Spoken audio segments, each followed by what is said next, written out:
So let me give you a hypothetical. Suppose that you're a parent and you have a daughter, say a teenage daughter, whose room is an absolute mess. It just looks like a bomb went off in there, and you want your daughter to clean your room. You're trying to sell her on the idea of cleaning her room. What do? Well, you could try to bribe her, and that might work in the short term. You could try to threaten her. That might work in the short term. You can try to exhort her. You can try to, tell her about the meaning of clean rooms.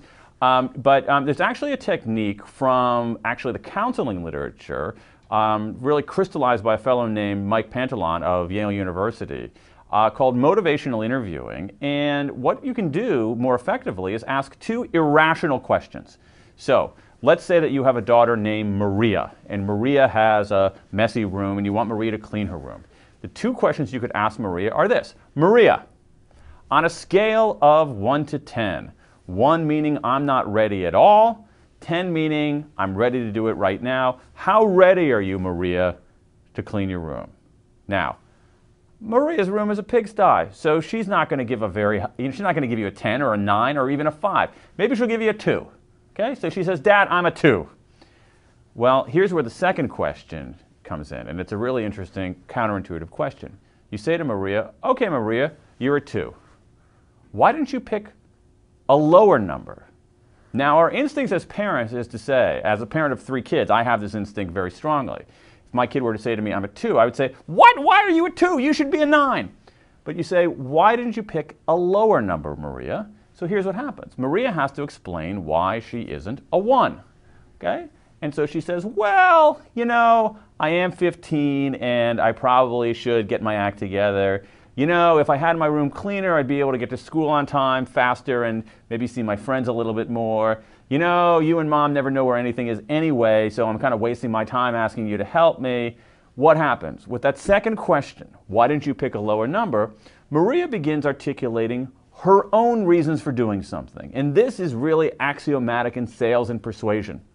When people have their own reasons for doing something, not yours, their own reasons for doing something, they believe those reasons more deeply and adhere to the behavior more strongly.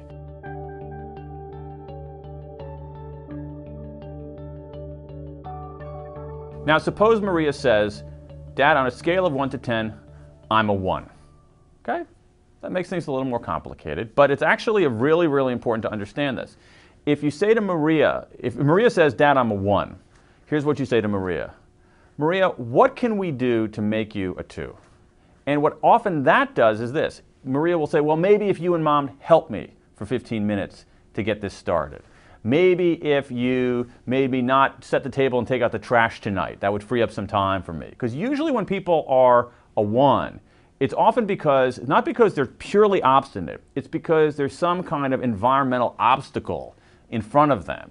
And if someone says they're a 1, find out what that obstacle is, try to make them a 2, and that might give you some more momentum. The example I just gave had to do with parenting, but you can use this more universally. Now, you can't whip it out at every single persuasive encounter, but you can use it to persuade your boss. You can use it maybe to persuade a reluctant prospect in an actual sales encounter.